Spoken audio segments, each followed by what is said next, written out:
திருமலையில் கல்யாணம் பண்ணுறதுங்கிறது எல்லாருக்கும் பிடிச்ச விஷயம். டிடிடி சார்பாக பண்ணுற கல்யாணங்கள்லாம் இலவசமாக பண்ண முடியும்.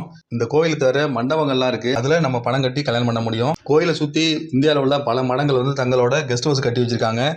அதில் கீழ்த்தளத்தில் மண்டபங்கள் மாதிரி பெரிய பெரிய ஹால்லாம் இருக்குது. அதில் 150 பேர்லேருந்து 250 பேர் வரைக்கும் கலந்துக்கிட்டு திருமணம் பண்ண முடியும். கீழே திருப்பதியிலே கல்யாணம் பண்ணுற மாதிரி எல்லா வசதியும் இங்கேயும் இருக்குது. முதல் நாள் ரிசப்ஷனு, அடுத்த நாள் காலையில் கல்யாணம், அப்புறம் டைனிங் ஹாலு, மேரேஜ் டெக்கரேஷனு, மண்டபம் டெக்கரேஷன், அந்த மாதிரி இப்போ எல்லா விதமான வசதிகளும் இங்கே திருமலையிலையும் இருக்குது. திருமணம் பண்ணுறவங்க இங்கே வந்து தங்கறதுக்காக 10லேருந்து 15 ரூம் வரைக்கும் அவங்களே கொடுப்பாங்க. 24 மணி நேரம் மண்டபம் வாடகைக்கு 1 லட்சத்துலேருந்து 1.5 லட்சம் வரைக்கும் வாடகை கலெக்ட் பண்ணுவாங்க. இதுக்கும் டிடிடிக்கும் எந்த சம்மந்தமும் இல்லாதனால இதுக்கு சுவாமி தரிசனத்துக்கு அலோடு கிடையாது. நம்ம தனியாக தான் இதுக்கு சுவாமி தரிசனத்துக்கு புக் பண்ணிக்கணும். அந்த மாதிரி இந்த மண்டபங்களை புக் பண்ணுறதுக்கு டேரெக்டாக நம்ம அந்த மடங்களோட ஆஃபீஸையோ இல்லைன்னா மேரேஜ் கான்ட்ராக்டர்ஸ் இருக்காங்க, அவங்களே தொடர்பு கொண்டு மண்டபம் புக் பண்ணணும்.